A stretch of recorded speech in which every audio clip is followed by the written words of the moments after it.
स्वर्गीय चिरंजी लालजी पहाड़िया की पुण्य स्मृति में श्री राजकुमार चंदा यशोधर पहाड़िया, पहाड़िया परिवार, ब्यावर, राजस्थान। बहन श्री तेजराज जी, श्रीमती मधु ठोलिया, पौंडुचेरी। बहन श्री विनोद जी, बिंदु ठोलिया, जयपुर। पुत्री व दामाद श्री प्रतीक जी, श्रीमती पायुका, भुविक जैन, इंदौर, मध्य प्रदेश। पुत्री व दामाद श्री अभिनव जी, श्रीमती निकिता, कुमारी कपिशा काला, जयपुर। राजकुमार पहाड़िया ससुराल पक्ष, पाटनी परिवार, सेलम। जीवम जीवम दवम जिन्वरवसेडजेडणे दिट्टम देविंद विंद वंदम वंदे तम सपदा सिरसा। नमो वरियंताणम, नमो सिद्धाणम, नमो आयरीयाणम, नमो वज्जायाणम, नमो लोये सद्विसाहुडम। जय बोलिए अंतिम तीर्थंकर विनायक श्री महावीर भगवान की, परम पूज्य भिक्षंग अनुपयोगी आचार्य गुरुदेव श्री वसुनंदी जी मुनिराज की, अहिंसा में विश्व धर्म की। सभी उपस्थित धर्म प्रेमी पुण्य आत्मा एवं महानुभाव, संसार के व्यक्ति जो ये बात सुनते हैं कि घर परिवार में जब तक कोई लड़की ना हो, स्त्री ना हो, तो वह परिवार नहीं होता। ऐसा अगर सुनता है कोई व्यक्ति तो उसका मन विचलित होता है और कहता है कि ऐसा क्यों है। हर जगह स्त्री का ही महत्व दिया है, लेडीज फर्स्ट। अगर कोई रेलवे स्टेशन पर जाकर के लाइन में कतार में खड़ी हो तो उस महिला को पहले आगे करेंगे, पुरुषों को बाद में। अगर कोई सीट बस में जा रही हो और कोई ट्रेन में महिला सफ़र कर रही हो तो उसके लिए सीट खाली करने का भी एक अलग से ही आदेश कर दिया गया है। महिला को क्यों इतना आगे रखा है कि हर जगह महिला का ही महत्व दिया है। ऐसा क्या है कि महिला का महत्व क्यों है, नारी का महत्व क्यों है, एक सवाल ही खड़ा रहता है पुरुषों के मन में। और आज के समय में कई लोगों के मन में ये आक्रोश है कि 50% आरक्षण महिलाओं के पास है। ऐसा क्यों? महिलाओं को ही महत्व दिया है, हर त्योहार पे स्त्री की पूजा दी है।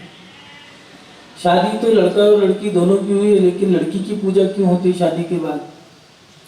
नारी का महत्व क्यों है इतना कि सब उसको सम्मान देते हैं, साधु हो, चाहे महात्मा हो, चाहे साधारण व्यक्ति हो, चाहे सरकार की तरफ से संहिताएं क्यों ना हो, हर चीज़ में स्त्री का महत्व दिया है। पुरुष अगर पाप करे तो उसे फांसी, महिला करे तो उसे फांसी की सजा ही नहीं है। ऐसा क्यों है? महानुभाव, नारी का महत्व है क्यों? तो आचार्य भगवंतों ने इस जिज्ञासा का समाधान भी किया है और आचार्य भगवंतों ने लिखा है, उपाध्यान दशाचार्य आचार्याणाम शतम पिता सहस्त्रम तुम पितन माता गुरुवन्यति उच्यते। 10 उपाध्याय जितनी शिक्षा दे सकते हैं उतनी शिक्षा मात्र एक आचार्य देते हैं। आचार्यों का अनुभव, आचार्यों का ज्ञान, आचार्यों की साधना उपाध्याय परमेष्ठी से ज़्यादा होती है। इसलिए आचार्य का जो शिक्षा देने का तरीका है वो अलग ही है। उपाध्याय के पास ज्ञान तो है, लेकिन आचार्य परमेष्ठी के पास हर प्रकार का एक अनुभव है। क्योंकि उपाध्याय परमेष्ठी का एक विषय है पाठन और पठन, लेकिन आचार्य के विषय तो बहुत है, शिक्षा देना, दीक्षा देना, प्रायश्चित देना। जितना अनुभव उनको है उतना अनुभव हर किसी को नहीं मिलता। इसलिए आचार्यों के लिए दिया है कि जितनी शिक्षा 10 उपाध्याय मिलकर के देते हैं उतनी शिक्षा मात्र एक आचार्य दे देते हैं। लेकिन आचार्य के बाद दिया है आचार्य नाम शतम पिता। जितनी शिक्षा 100 आचार्य मिलकर देते हैं उतनी शिक्षा मात्र एक पिता अपने पुत्र को दे देता है। आचार्यों को मेहनत करनी पड़ती है, जितनी मेहनत आचार्यों को संस्कार देने में करनी पड़ती है लोगों के लिए, उतनी एक पिता अपने घर में रहने वाले बच्चों को दे सकता है। क्योंकि आचार्य के पास जाना पड़ेगा, क्योंकि पिता के तो वो साथ ही रह रहे। और जो संस्कार पिता डाल देगा, गृहस्थों के अंदर जो संस्कार पिता डालता है वो संस्कार आचार्य नहीं डालता। आचार्य मोक्ष मार्ग के नेता तो हो सकते हैं, लेकिन गृहस्थी के संस्कार जितने पिता दे सकते हैं उतने अच्छे संस्कार कोई नहीं दे सकता। और उसके साथ साथ दिया है सहस्त्रम पितुम तुम माता, 1000 पिता मिलकर के उतनी शिक्षा नहीं दे सकते जितनी शिक्षा मात्र एक माँ दे सकती है।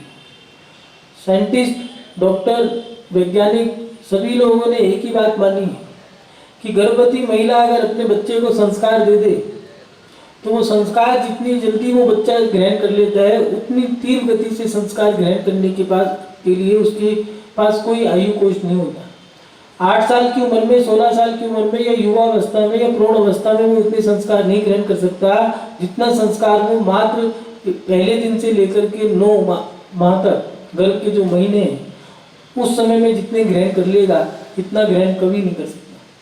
मानव महिला को विशेष इसलिए माना है कि स्त्री के अंदर संस्कार देने की जो क्षमता है, उपाध्याय, आचार्य और पिता शिक्षा दे सकते हैं लेकिन स्त्री संस्कार बहुत तीव्र गति से दे सकती है और ये गुण स्त्री के अंदर ही है। स्त्री की पूजा नहीं होती। स्त्री के अंदर नीतिकारों ने लिखा है, नारी तो में 3 गुण अवगुण भरे 1000, नारी तो में 3 गुण अवगुण भरे 1000, सुत जने भोजन रचे करती मंगलाचार। स्त्री के अंदर अवगुण ही अवगुण है। ईर्ष्या, स्त्री छल कपट से भरी है, ईर्ष्या भाव है, मायाचारी है। लेकिन स्त्री के अंदर 1000 गुण हो सकते हैं लेकिन 3 गुण ऐसे हैं जो किसी में नहीं प्राप्त होते।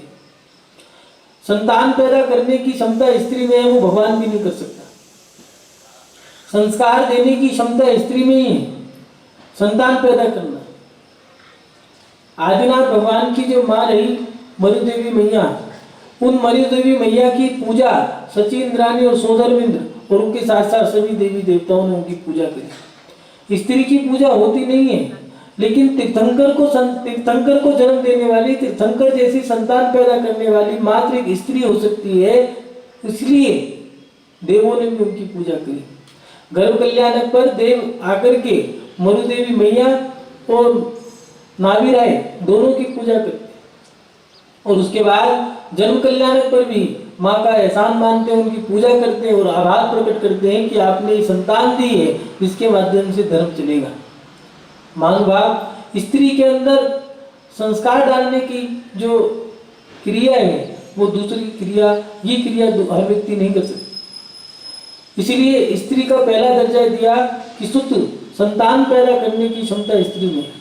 दूसरा, सुत जने भोजन रचे, भोजन बनाने की क्रिया जो स्त्री कर सकती है। 5 स्टार, 2 स्टार, 3 स्टार, 4 स्टार, किसी भी स्टार में चले जाओ आप, 5 स्टार में भी चले जाओगे, बढ़िया से बढ़िया महंगे से महंगा खा लेना, बढ़िया से बढ़िया भोजन मंगा लेना, पैसा खर्च कर देना, कितना भी महंगा भोजन मंगा लेना, लेकिन जो भोजन माँ के हाथ में स्वाद है उस भोजन का स्वाद आपको कहीं नहीं मिलेगा। आप देश में विदेश में जाकर के भोजन कर लेना, लेकिन जो ममता, जो वात्सल्य, जो प्रेम से बनाया गया भोजन है वो माँ के हाथों में है, बाकी कहीं नहीं। इसलिए स्त्री का महत्व दिया है कि स्त्री संतान पैदा कर सकती है। भोजन ऐसा नहीं है पुरुष नहीं बना सकती, पुरुष भी बना सकता है, लेकिन जो ममता स्त्री डालती है वो पुरुष नहीं डाल सकता। इसलिए स्त्री का महत्व यहाँ भी दिया कि सुत जने भोजन रचे करती मंगलाचार। मांगलिक क्रियाओं में स्त्री का महत्व दिया है। आचार्य भद्रबाहु स्वामी जी ने भद्रबाहु संहिता में दिया है कि अगर यात्रा करने जा रहे हो और मांगलिक क्रिया करती हुई कोई महिला दिख जाए, जैसे गर्भवती महिला हो और उसके साथ साथ अगर कोई महिला मंगल कलश लिए हो या हाथों में मेहंदी लगी हुई दिख जाए तो यात्रा मंगल में होती है, वो यात्रा शुभ होती है, सफल होती है, फलदायक होती है। इसके साथ साथ नीतिकारों ने दिया है विपदग्रस्ते अग्रा भवती संपदेतु अनुचरा। नारी विपत्ति के समय में पति के आगे चलती है और संपत्ति के समय में पति के पीछे चलती है, वही नारी अनुचर की तरह पीछे पीछे चला करती है। उदाहरण के लिए जब राम जी को वनवास मिला तो सीता उनके साथ हो गई और उनके साथ साथ रही। वो विश्राम क्या करते थे, तब वो उनके सोने के बाद सोया करती थी। लेकिन जब सीता को वनवास मिला तो राम जी उसके साथ नहीं गए। इतिहास साक्षी है कि नारी ने हर जगह इस पुरुष का साथ दिया। रावण कितना भी दुराचारी हो, लेकिन मंदोदरी एक सती थी। वो कहा करती थी, रावण समझाया करती थी, संकट के समय में स्त्रियां पति को समझाने का काम करती हैं। इसलिए सलाहकारों ने कहा है कि जब भी आपत्ति विपत्ति का समय आए, स्त्री से भी सलाह लेनी जरूरी है, तब जाकर के वो सलाह अच्छी मानी जाती। अगर वो निर्णय लेता है तो निर्णय में वो सफल होगा। हर क्रिया में सबसे सलाह लेने के बाद वो स्त्री से भी सलाह ले कि आगे क्या करना चाहिए, इसका परिणाम क्या होगा। क्यों? क्योंकि हर व्यक्ति सलाह तो दे सकता है, लेकिन ममता जो है वो स्त्री में है। ममता के साथ जो सलाह देगी वो स्त्री दे सकती है। इसलिए स्त्री का दर्जा हर जगह दिया है। नारी की शब्दों की कुछ परिभाषा नीतिकारों ने ऐसे निकाली है। नारी ना अरी, जिसका कोई शत्रु नहीं होता उसे नारी का। अबला, जो सामने वाले को अबल कर दे, बल से रहित कर दे, ऐसी वो अबला। इसके साथ साथ महिला, जो अच्छे को दे हिला, उसे कहा है महिला। नारी के लिए दिया है, नारी के लिए प्रकृति ने भी सारे जैसे कि शब्दकोश ही खोल दिए हो। हर क्षेत्र में, हर विषय में नारी का महत्व दिया है। अगर नारी को देखें तो नारी भक्ति के क्षेत्र में तो नारी रही। शबरी को देखो, राम को आना पड़ा, जन्म लेना पड़ा, और जन्म लेने के बाद राम को शबरी को दर्शन देने पड़े। ऐसी भक्ति थी, ऐसी भक्ति उस समय से लेकर के आज तक सनातन धर्म में कोई दूसरी शबरी नहीं पैदा हुई। प्रतिदिन फूलों को लाना, सड़क साफ करना, पानी छिड़कना, फूल बिछाना कि मेरे राम लौट के आएंगे, मेरे राम आएंगे, मेरे राम आएंगे, क्योंकि मेरे गुरु ने कहा है, और गुरु के वाक्य कभी मिथ्या नहीं होते। और राम आए, और राम आने के बाद उसने एक ही चीज मांगी, मुझे भक्ति का प्रसाद दो, और महानुभाव ऐसा प्रसाद मिला कि वो शबरी आज भी अमर हो गई। ये भक्ति के क्षेत्र में महिला का नाम हमेशा रहा। मीरा हो, शबरी हो, चंदना हो, ऐसी पुकार लगाई। 5 महीने 25 दिन बाद महावीर स्वामी को जंगल से आना पड़ा। और जब प्रधान हुआ, प्रधान होने के बाद पंचाचार्य हुए, वो कुरूपनी से हुई चंदनबाला स्वरूपनी बन गई। भक्ति के क्षेत्र में स्त्री के अंदर ऐसी कूट कूट के भक्ति भरी है। विधान करना हो तो स्त्री के बिना विधान नहीं होता। इसलिए दिया, कोई विश्व शांति महायज्ञ करना हो तो पति अकेले नहीं चाहिए, पुरुष नहीं चाहिए, पुरुष के साथ साथ स्त्री भी चाहिए। दोनों दंपत्ति मिलकर के जब विधान करते हैं तब जाकर के वो विश्व शांति महायज्ञ पूरा होता है। इसके साथ साथ धर्म के क्षेत्र में भी स्त्री को आगे दिया है। मैना सुंदरी ऐसा धर्म किया, ऐसा विधान किया कि पति का कुष्ठ रोग दूर कर दिया। वैज्ञानिक कहा करते हैं, पानी छिड़कने से कभी भी फोड़े या कोड़ ठीक नहीं होता, लेकिन मैना सुंदरी ने एक विश्वास था धर्म के प्रति, ऐसी भक्ति करी, ऐसा धर्म किया, ऐसा विधान किया कि मात्र गंधोदक छिड़कने से पति का कुष्ठ रोग दूर कर दिया। मैना सुंदरी हो चाहे सोमा सती हो, मटके में से सांप निकालती तो हार हो जाता, और उसकी जो सास थी वो हार निकालती तो वही सांप बन जाता। ये धर्म भी स्त्री ने किया है। इसलिए स्त्री को धर्मपत्नी का, पुरुष को धर्मपत्नी नहीं कहा, स्त्री को धर्मपत्नी का है। पुरुष के लिए तो किसी भी क्षेत्र में प्रकृति ही क्यों ना हो, या फिर किसी भी क्षेत्र में देखो तो पुरुषों का नाम ही नहीं मिलता है। भक्ति हो, धर्म के साथ साथ मर्यादा हो। मर्यादा में सीता सती देखो, मर्यादा का उल्लंघन नहीं किया, मर्यादा का फल ये मिला। ऐसा शील था, रावण को कभी नजर उठा के नहीं देखा। और उस मर्यादा में रहने वाली सीता को देखो कि सीता ने मर्यादा का पालन किया तो अग्नि को पानी कर दिया। उस मर्यादा का फल था कि देवों के आसन कंपायमान हो गए। जब अग्नि परीक्षा ली तो वही अग्नि पानी बन गई। प्रेम के क्षेत्र में राधा और कृष्ण दोनों का एक ऐसा अटूट प्रेम रहा कि कृष्ण चले भी गए तब भी राधा उनसे प्रेम करती रही। उनकी छाया, उनकी छवि को देख करके ही अपना प्रेम जीवित रखा। राधा हो, माँ हो, या फिर यशोदा मैया, ऐसा प्रेम दिया जो प्रेम स्त्री के अंदर मिलता है, ऐसा प्रेम पुरुषों में नहीं मिलता। सेवा के क्षेत्र में विदेश से आने वाली वो फिल्गिस्तान की महिला, विदेश में आकर के, भारत में आकर के 257 अवार्ड जीतने वाली मदर टेरेसा, ऐसी सेवा करी। बच्चों के लिए अनाथ आश्रम खोल दी। लोग कहा करते हैं इलाज डॉक्टर करता है, डॉक्टर इलाज नहीं करता, डॉक्टर तो दवाई लिखा करता है। मरीज का इलाज तो नर्स किया करती है, जिसे आप सिस्टर कहते हो, नर्स कहते हो। वो अपने प्रेम से, अपनी करुणा से, अपनी ममता से मरीज को ठीक कर देती है, और मरीज डॉक्टर के आने पे तो डर जाता है, नर्स के आने पे खुश हो जाता है कि मेरी बेटी आ गई है, बेटी की तरह सेवा करती है। सेवा के क्षेत्र में भी स्त्री का नाम दिया है, संस्कारों के क्षेत्र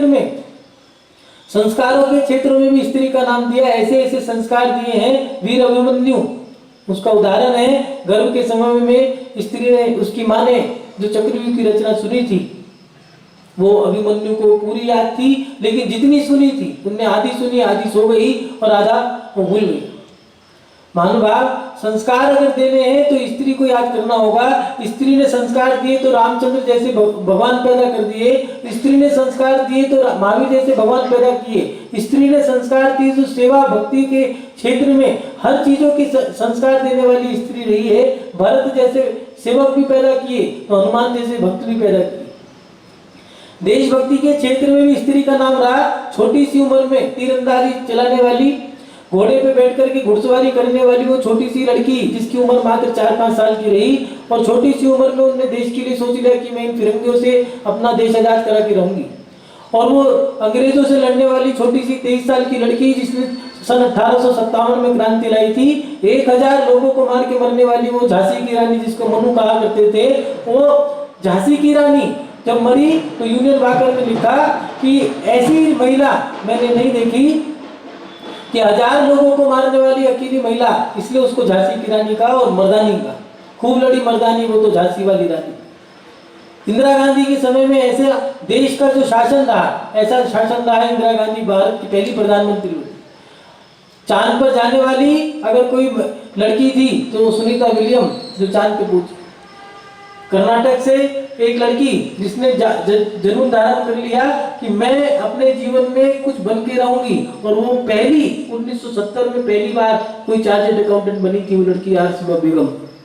महानुभाव, देशभक्ति के साथ साथ मांगलिक क्रियाओं में भी स्त्री को दिया है। अगर कोई विधान होना हो, अनुष्ठान होना हो, या विश्व शांति महायज्ञ होना हो, पंचकल्याण प्रतिष्ठा हो, मान स्तंभ प्रतिष्ठा हो, वेदी प्रतिष्ठा हो, अगर घट यात्रा निकलती है तो स्त्री के लिए दिया है कि वो कलशों को भर करके सर पे लेकर के चले, तो मांगलिक क्रिया है। और उस पानी को अगर लेके आइए तो उस प्रांगण को वो शुद्ध उस पानी से करे जिसको वो लेके आइए। महिलाओं को ही दिया है, पुरुषों को नाम नहीं दिया, इसलिए महिलाओं को मंगलिक माना है। जानवरों को नहीं, जानवरों को ले लिया आचार्य भगवंतों ने यहाँ दिया कि अगर कोई जानवर, हाथी, शेर या फिर मयूर, अश्व ये दिखते हो तो यात्रा मंगलिक मानी। उद्गल की चीजें ली हैं क्या, अगर आरती, दीपक, चवर, शास्त्र ये दिखे हो तो इससे भी आपकी यात्रा मंगल में होगी। लेकिन पुरुषों का नाम नहीं दिया, पुरुषों का नाम कहीं नहीं लिया, स्त्री का नाम हर जगह दिया है। इसके साथ साथ स्त्री के लिए और दिया कि प्रकृति तो जैसे स्त्री से ही प्रसन्न हो। भक्ति का क्षेत्र देखो तो भक्ति का नाम भी स्त्रीलिंग दिया। साधुओं के अंदर जो समता होती है वो स्त्रीलिंग नाम दिया। तीर्थंकरों की मैत्री जो है वो भी स्त्रीलिंग दिया है। सूरज की किरणों का नाम भी स्त्री है, चांद की चांदनी का नाम स्त्री है, मेघ की वर्षा का नाम स्त्री है, देश की सीमा का नाम स्त्री है। लोगों के अंदर जो एकता और नेकता मिलती है वो भी स्त्रीलिंग नाम रखा। स्त्री का क्षेत्र इतना बड़ा दिया है कि हर क्षेत्र में स्त्री दी। माँ की ममता, साधु की समता, ये सब स्त्री के नाम दिए। स्त्री के लिए दिया है कि ऐसी स्त्री को हर जगह माना कि अगर माँ का प्यार मिल जाए तो वो बच्चा अच्छा माना जाता है। जो पिता की छाया में पला हो उसको अच्छा नहीं माना। जिस बच्चे में पिता और माता दोनों की छाया हो उस संतान को अच्छा माना। बाकी की संतान उन्होंने कहा ये भी अधूरी संतान है। महानुभाव, स्त्री को हर क्षेत्र में आगे रखा है, चाहे वो ममता हो, समता हो, चाहे विरक्ति हो। दान के क्षेत्र में देखोगे तो स्त्री का नाम दिया। वो पीसनहारी की मनिया जो आटा पीस करके, गेहूं पीस करके आटा निकाला करती थी और उस आटे को गेहूं पीस करके तो अपनी आजीविका चलाया करती थी। भगवान ला करके विराजमान करती है, उन आजीविका से कुछ पैसे बचा करके एक मूर्ति ले आई और देवगढ़ में जाकर के पंचकल्याण करा लिया। आज भी उस पीसनहारी की मनिया की मूर्ति स्थापित है जबलपुर में। 33 गगनचुंबी मंदिर बन गए हैं। ऐसा दान दिया, ऐसी करुणा भावना उस स्त्री के अंदर। गुल्लिका देवी जिद पे आ गई कि मैं भी ऐसे भगवान खड़े करूंगी। मैंने जो सपने में देखे थे पोदनपुर के अंदर जो 500 धनुष की जो सोने की जमीन में विराजमान जमीन में है, उस जैसे भगवान मुझे चाहिए। और गोमटेश के भगवान खड़े करने के लिए कुछ नहीं खाती थी, दूध लिया करती थी। उसने जीवन भर दूध का ही त्याग कर दिया कि जब तक ये मूर्ति खड़ी नहीं होगी तब तक मैं दूध नहीं पीऊंगी। महानुभाव, वैद्य ने, डॉक्टरों ने, हकीमों ने कह दिया कि आपको दूध लेना जरूरी है, इससे आपकी शरीर की पुष्टि होगी, शरीर स्वस्थ होगा। लेकिन उन्होंने कहा मेरा दूध का त्याग है। उस त्याग के कारण आज भी पूरे विश्व के अंदर गोमटेश जैसे बाहुबली भगवान नहीं है। बाहुबली भगवान बहुत हैं, लेकिन गोमटेश जैसा वो बिंब आज तक नहीं हुआ। महानुभाव, दान के क्षेत्र में, सेवा के क्षेत्र में, भक्ति के क्षेत्र में, हर क्षेत्र में महिला को आगे रखा है। आज महिला चांद तक पहुंच चुकी। महिला ने क्या नहीं किया है, आविष्कार के क्षेत्र में हो, चाहे डॉक्टर हो, टीचर हो, MBBS हो, IAS हो, IPS हो, चाहे टीचर हो, प्रिंसिपल हो, चाहे CA हो, अकाउंटेंट हो, चार्टर्ड अकाउंटेंट हो, सब क्षेत्रों में महिला आगे है। लेकिन महिलाओं को जितना सम्मान दिया है वो क्यों दिया? क्योंकि महिला संस्कार देने में एक नंबर पे है। जो संस्कार महिला दे सकती है वो संस्कार कोई नहीं दे सकता। महिला को सदा याद किया गया संस्कारों के क्षेत्र में, लेकिन आज इस बात का दुख होता है कि वो संस्कार महिला की कहां चले। वो महिला संस्कार वो संस्कार महिला क्यों नहीं दे पाती? देशभक्ति के संस्कार भी महिलाओं ने दिए हैं। चंद्रशेखर आजाद, भगत सिंह जैसे भी बच्चे महिलाओं ने पैदा किए हैं। और धर्म के क्षेत्र में देखें तो आचार्य कुंद स्वामी जैसे, समन्वत स्वामी जैसे, उमा स्वामी जैसे आचार्य भी महिलाओं ने पैदा किए। ऐसी संतान महिलाओं की देन है। लेकिन आज के समय को देखें तो महिला कहाँ चली गई? वो महिला की मर्यादा, महिला की शान, महिला की संस्कृति, वो महिला के संस्कार कहाँ चले गए? वो महिलाएं जो संस्कार दिया करती थी, जिनकी मर्यादा हुआ करती थी, जिनके अंदर देशभक्ति हुआ करती थी, जिनके प्राण याद रखा करते थे कि महिला संस्कारों की जीती जागती मशीन है, लेकिन वो संस्कार देने वाली वो महिला आज ऐसे क्यों संस्कार नहीं दे पा रही जो आज से 500 साल पहले दिए जाते थे? आचार्य मांगतुंग स्वामी जैसी संतान पैदा भी महिला ने करी है, लेकिन आज की संतान ऐसा क्या हुआ कि महिलाएं अपनी मर्यादा ही छोड़ती जा रही है, संस्कार भूलती जा रही है। जब हम विहार करते हैं, पग विहार करते हैं, नगर भ्रमण करते हैं या फिर वनवास की ओर जाया करते हैं, तो ऐसे ऐसे इश्तिहार लगे होते हैं, नजर गलती से भी उड़ जाए तो वो नजरें अपने आप नीचे हो जाती है। महानुभाव, इसके साथ साथ महिलाओं को मंदिरों की सुरक्षा भी करनी होगी। मंदिरों में कुछ आज के समय में कुछ आदताई लोगों ने ऐसे शास्त्र भी ला करके रख दिए हैं जिनमें गुरुओं को मानने का निषेध है। उन शास्त्रों को बाहर निकालना होगा। मंदिरों की अलमारियों से उन कुधर्म के शास्त्रों को, उन षड्यंत्रों को बाहर निकाल करके रखना होगा। उन धर्म की संस्कृतियों को सुरक्षित रखने के लिए महिलाओं को ये पीड़ा भी उठाना होगा कि धर्म जो है वो धर्म के अनुसार से चले, वो धर्म की मर्यादा को धर्म के हिसाब से ही चलाएं। धर्म मंदिर जो है उन मंदिरों में से वो शास्त्र भी निकाल करके बाहर करें। महिला मंडल इसलिए नहीं बनाए या मौज मस्ती करो, किट्टी पार्टी करने के लिए, घूमने फिरने के लिए, खाने पीने के लिए, मौज मस्ती करने के लिए, अय्याशियों के लिए महिला मंडल नहीं बनाए। युवाओं की संस्था, युवा मंडल ये लड़ने झगड़ने के लिए नहीं बनाए हैं। ये साधु सेवा संस्थाएं या साधु की जो समितियां हैं ये शराब पीने के लिए या गुलछर्रे उड़ाने के लिए नहीं करें। ये लड़कियों की, महिलाओं की जो संस्थाएं बनाई है, समितियां बनाई है, उनका एक ही कार्य है, साधु को लेके आना, साधु को सम्मान से रखना और साधु को सम्मान से छोड़ के आना। महिलाओं का दायित्व बनता है अगर कोई साधु आया है तो उनका चौका लगाए। उनका दायित्व बनता है कि साधु के माध्यम से घर घर में धर्म के संस्कार पहुंचाए। महिलाओं का काम बनता है कि धर्म की जो शास्त्रों की जो अलमारियां हैं, धर्म के जो आयतन है उनको सुरक्षित रखें, शास्त्रों की देखरेख करें। इसके साथ साथ जिनवानी का पान करें, स्वाध्याय करें, जिसके माध्यम से वो अपने पति, अपने बच्चे और आने वाली पीढ़ी को सुरक्षित रखें। महिलाओं को ये क्रिया करनी होगी। बच्चों में पूरे संस्कार डालना, घरों के अंदर जो रात्रि भोजन या प्याज लहसुन या अभक्ष भोजन हो रहा है उसके अंदर वो सुरक्षा करें कि वो उस भोजन को बंद करें। और इसके साथ साथ धर्म के संस्कारों को सुरक्षित रखना। जो हमारे बच्चे हैं, जो हमारी महिलाएं हैं, हमारी बालिकाएं हैं, हमारे युवा हैं, उनके अंदर वो धर्म के संस्कार डालें, जिसके माध्यम से हमारा धर्म सुरक्षित रहेगा। हमारा धर्म सुरक्षित रहेगा तो याद रखना, धर्म और धर्मात्मा ये एक ही सिक्के के दो पहलू हैं। महिलाओं को ये संस्कार देने की जो श्रृंखला है ये महिलाओं के अंदर है। रसोई की कमान महिला के पास है और जब तक भोजन अच्छा नहीं होगा, कहा भी है जब तक खान पान अच्छा नहीं होगा तब तक खानदान अच्छा नहीं होगा। जैसा जैसा खान पान है वैसे वैसे विचार बनेंगे।